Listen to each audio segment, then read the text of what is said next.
Mesdames, Messieurs, à nouveau bonjour et bienvenue dans la revue de presse.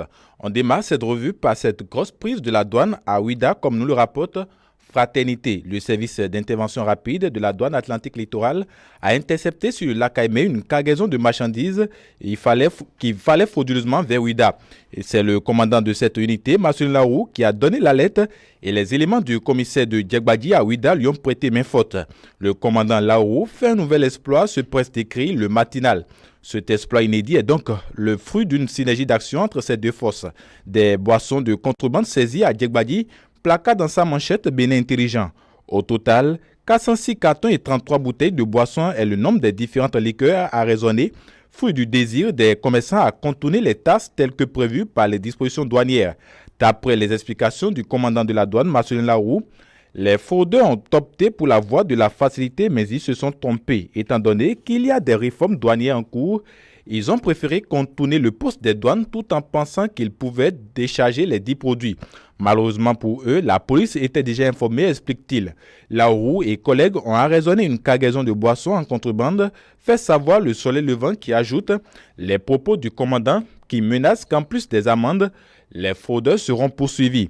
Celle qui a été poursuivie puis relâchée après, c'est Thérèse Ouanwa, comme nous le rapporte Fraternité, les 4 vérités, le Télégramme et le Soleil Levant. Et justement, le dernier titre que Thérèse Ouanwa a interpellé hier. La présidente du Comité national des vendeurs, revendeurs et artisans du Bénin a été arrêtée ce mardi 9 avril par la police républicaine au cours d'une manifestation interdite à Cotonou. Selon les informations rapportées par le journal, elle a été arrêtée alors qu'elle était à la tête d'une marche non autorisée par les autorités béninoises. Les autorités estiment que la marche n'est pas en règle vis-à-vis de la loi numéro 2018-16 portant code de procédure pénale en République du Bénin en son article 237 qui stipule que l'attroupement armé ou non armé est interdit sur les voies publiques sans autorisation préalable. Mais plus de peur que de mal, Ouanwa libéré dans la soirée, nous informe Matin Libre. Mon confrère poursuit qu'elle a été relâchée après son audition à la police républicaine. Thérèse, relâchée après son audition devant le procureur, indique plutôt les 4 vérités et au télégramme de renchérie que Thérèse Ouanwa, arrêtée à la Bourse du Travail, puis relâchée.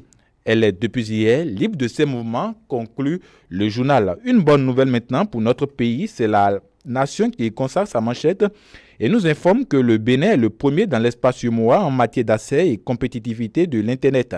C'est l'Alliance for Affordable Internet, coalition mondiale ayant pour initiative de défendre l'Internet plus abordable pour les populations, qui a publié son dernier rapport relatif aux données de tarification du haut débit mobile pour le 4e trimestre 2018. Selon le dit rapport, le Bénin est classé premier pays de l'espace UEMOA ayant le coût d'accès Internet le moins cher.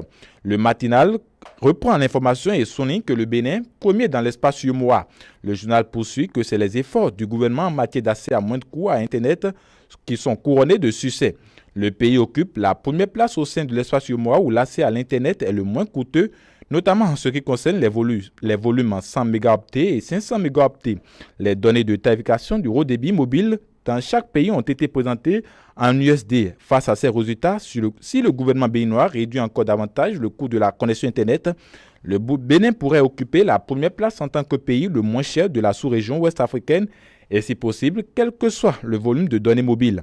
Cet exploit est à mettre à l'actif du gouvernement du président Patrice Talon, un gouvernement qui boucle 3 ans de gouvernance et dont le bilan continue de faire la priorité de certains quotidiens comme Nord-Sud Quotidien qui consacre sa manchette Talon, les réformes dans les tripes, mentionne le journal. Talon, infatigable rénovateur, s'exclame Libération. Le journal poursuit que le chef de l'État est un grand rénovateur qui, à la fois engageant de courageuses réformes, on peut remettre tout un pays sur les rails d'un développement harmonieux. Les résultats auxquels son équipe et lui ont abouti en seulement 3 ans de gouvernance en sont les preuves. Des réformes clés dans les secteurs vitaux.